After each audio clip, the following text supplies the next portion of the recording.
আমাকে সরকার 1,74,000 টাকা বেতন দেয়। এখন এই যে গাড়ি চলি না, মাসে 70,000 টাকা তেল খরচ দেয়। 70,000 টাকা তেল খরচ দেয়।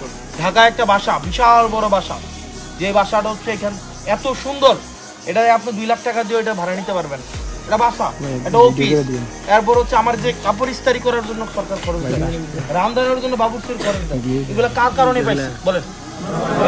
এগুলা কি আমার আব্বার কারণে পাইছি? না না, আমার আব্বা যদি আর 100 বছর সাধনা করতো, বা আপনারা সবাই মিলেও সাধনা করলে আপনার এটা সম্ভব না। এটা কি জনগণ সবাই চাইছেন বলে তো সম্ভব হয়েছে?